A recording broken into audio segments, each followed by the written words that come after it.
I want you to hear this testimony because this testimony says the God of suddenly. Are you ready? Yeah, start from the beginning. Yes. I'm sharing this testimony to inspire hope in whoever is going through situations that seems hopeless.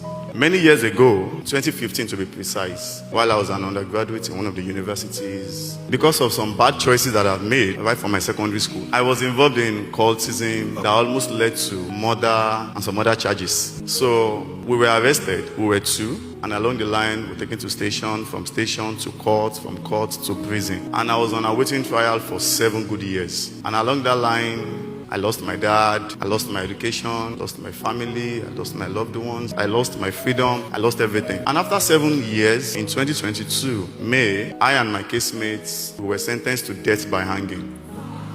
That was another journey entirely, from a waiting trial to death row. But how many charges did they give you? For about 6 charges, 6. And the 6 charges were? 2 death sentences for cultism, another death sentence for conspiracy, life imprisonment for attempted murder, malicious damage, that's 14 years. 1 10 year, 6 charges. If you have one in Nigeria, you are dead. Continue. So I was moved from where I was to another prison. In another state entirely. Ogun State, precisely. And you'd been in prison for how many years before they transferred you to? 7 years. But you spent a total of 10 years in prison, correct? Right. The court gave us an avenue to go for appeal, which we wanted to use, or which we used. And along the line, the appeal got to judgment. And my casemate, his appeal failed. He was re-condemned. And about 2 months after, he died.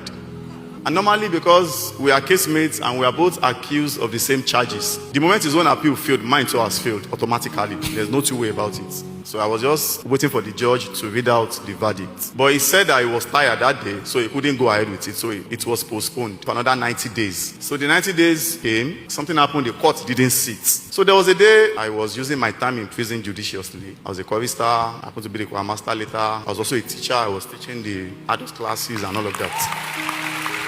So there was a day I was just down, normally, because I was like, God, my time is wasting, and I was on Facebook. That was the first time I came in contact with the church. Though I've heard about this church very well, right from the time of daddy and mommy, but I've never been here. I just happened to stumble on the Facebook platform of the church, and pastor was leading a worship session, and I love worship, and he was saying some words that I just worship God for who God is. I remember the very particular song you sang that day. I just want to say, Baba oh. That was in January this year. And my spirit was moved. I was just thanking God for a freedom I don't even know when it's going to come. Because I know very well that in the next 10 years I'm not going anywhere because of what is on my head. Then my spirit was relieved. So since then I clicked follow. I was following his online teachings and all of that. And it was